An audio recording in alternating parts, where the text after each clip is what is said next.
Well, congratulations on another one. I don't know how you guys do it, but you continue to raise the bar. This is got to be my favorite of the series. What is it about this one that is so special for you? This is going to sound terrible, but it's about us. It's like it's all about our friendship and us being on the road together, and we had such a great time making it, and it just really gave us a chance to showcase everything that we've learned and what we can do. Liberating to get outside the hallowed halls of Hogwarts. Exactly. So? Very. Right. It like took us out of our comfort zones, I think, and kind of it was fun to go to new places, you know, after like 6 years of every, you know, the beginning of every movie starting with that kind of like Great Hall speech and everything. It was like nice to do something different. Well, lots of things are done differently here. Some very intimate moments with you and Daniel. I was wondering when you were going to bring this up. Right away. Let's get right to away. it. Let's just get right in there. Well, I heard it was challenging for you. I mean, it was difficult, I would imagine. It really was. It really was. Dan, you know,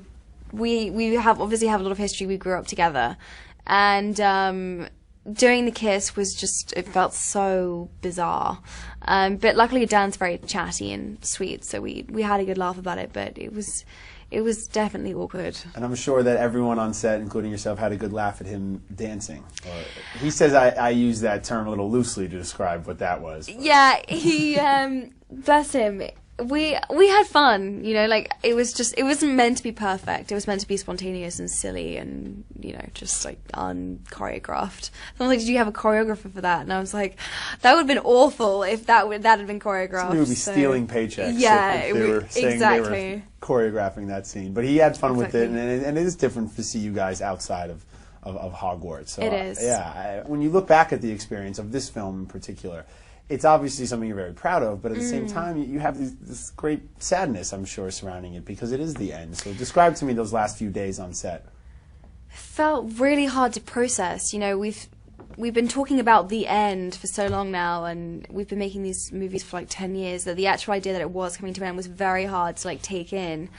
And also, I couldn't decide, you know, I kind of fluctuate between being excited and sad and nervous and relieved, and it's just such a mixed mash. So at this stage in your life, have you found that you've sort of fallen in love with acting again? Because I had heard that there was a period that you were sort of uneasy about the whole experience. Yeah, I did. I really fell in love with it again, and I really got my confidence back doing this movie. You know, I had a part that I could really sink my teeth into, and I could really develop the role, and so yeah, that really helped, definitely. Now, I grew up in New York City. I have a lot of friends who went to Brown. They all only speak highly of it. Tell me about what your day-to-day is like up at Brown. It's just so different from what I'm used to, you know, like there are things that my peer group really take for granted, which I really appreciate, like being able to lie in until 10 o'clock. I'm like, this is amazing, guys. And they're like, all right, Emma, calm down. Or, you know, just like deciding when and where you want to eat or what you want to study, and just having so much choice is just kind of, is amazing for me. So I would imagine, and don't take this the wrong way, I would imagine that they don't really care that you do this Harry Potter stuff, they actually, right? no, it's so not an insult. It's why I went. So they really don't. They're very focused, intelligent kids who like really, you know, they've got their own stuff going on, and they really aren't that fazed by it. So that was one of the reasons why I chose Brown, because they just kind of like were like, okay. It's fine. A few moments before the interview started, my wonderful London producer, Sam Mann, said, yes, I want to cut my hair off. Are you getting that from a lot of girls? Yeah, I am, actually. It's got to be cool. Yeah, people see me with it and they're like, I'm jealous. I want to do it. I'm like, you should do it. It's really fun. You don't have to brush your hair anymore. You don't have to dry it. You don't have to worry about it. It's just done. And they're like, that sounds really tempting. So maybe I don't know, maybe I'll start a wave.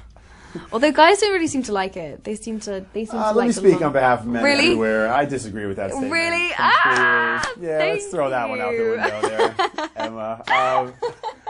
Good. Well, I'm really, that's made my day.